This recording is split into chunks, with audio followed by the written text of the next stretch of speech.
সিলেটের সাদা পাথর এলাকাটা নিয়ে মহা হইচই শুরু হয়েছে। বলা হচ্ছে এখান থেকে অনেক অনেক পাথর তুলে নিয়ে যাচ্ছে। আচ্ছা, মানুষ আসলে বোকা। বিশেষ করে কতিপয় সাংবাদিক যারা সুশীল সাজে, তারা বলতেছে এই সাদা পাথরগুলা তুলে নেওয়া দেশের অনেক ক্ষতি করতেছে, সিলেট সাদা পাথর অঞ্চলের সৌন্দর্য নষ্ট করতেছে, দেশের অনেক সম্পদ চুরি হয়ে যাচ্ছে। আরে ভাই, এইভাবে দেখেন কেন? একটু ব্যতিক্রম ভাবে দেখেন। আমি তো মনে করি জিনিসটা ভালোই হচ্ছে। বিশেষ করে কিছু মানুষের কর্মসংস্থান হচ্ছে, তারা এখান থেকে পাথর তুলে নিয়ে বিক্রি করতেছে, ভালো টাকা ইনকাম করতেছে, ভালো একটা কর্মসংস্থানের সুযোগ হয়েছে। আগে সিলেটে সাদা পাথর প্রচুর, শুধু পাথর আর পাথর ছিল, তেমন কোনো সৌন্দর্য ফিল আসতো না মনের মধ্যে। এখন আপনি যাবেন সেই সাদা পাথর অঞ্চলে, গিয়ে দেখবেন যে মরুভূমি, একটা মরুভূমির ফিল এখানে চলে আসবে আপনার মনের মধ্যে। বাংলাদেশে কিন্তু এর আগে কোথাও কোনো মরুভূমি ছিল না।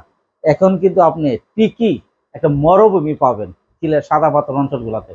পাথর তো সারা জীবন দেখছেন, অনেক যে সিলেটের অন্যান্য অঞ্চলগুলো জাফলন টাফলন যাবেন পাথর পাবেন, কিন্তু মরুভূমি কিন্তু কোনো জায়গায় পাবেন না। এখন সিলেটের সাদা পাথর অঞ্চলগুলোতে যাবেন, ঠিকই আপনি মরুভূমির একটা ফিল পাবেন।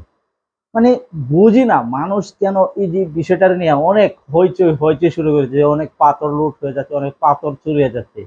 আমি মনে করি সামগ্রিকভাবে বাংলাদেশের একটা অর্থনৈতিক বা একটা কর্মসংস্থানের ভালো একটা মাধ্যম হয়েছে। মানুষ অনেক কর্মসংস্থান করতেছে পাথর টাথর নিয়ে।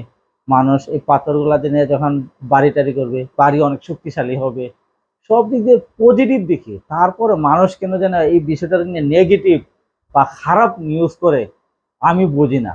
বিশেষ করে এই সাদা পাথর অঞ্চলটা নিয়ে আরো মানুষ টহল করতেছে বাংলাদেশের মাননীয় উপদেষ্টার, যে পরিবেশ উপদেষ্টা আছেন তাকে নিয়ে, বলতেছে যে তিনি নাকি দায়িত্ব গ্রহণ করার পরেই এরকম একটা হজরবল অবস্থা সৃষ্টি হয়েছে।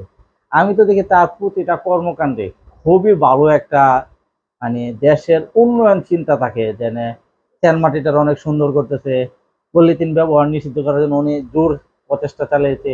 বাংলাদেশ পরিবেশকে রক্ষা করার জন্য অনেক অনেক, মানে দারুণ দারুণ উদ্যোগ নিয়েছে তিনি।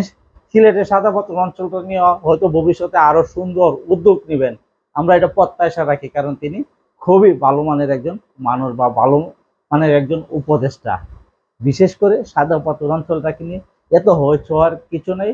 আগে মানুষ সিলেটের সাদা পাথর অঞ্চলকে শুধু পাথর দেখতো, এখন গিয়ে মরুভূমি দেখবে বা অন্যরকম একটা ফিল আসবে। মানুষ যেরকম কল্পনা করে সিলেট সাদা পাথর অঞ্চলগুলোতে গেছিল, এখন ঠিক সেরকম একটা ফিল নিয়ে যাবে, গিয়ে দেখবে যে বাস্তবে অন্যরকম, যে একটা মরুভূমির একটা ফিল আসছে মনের মধ্যে।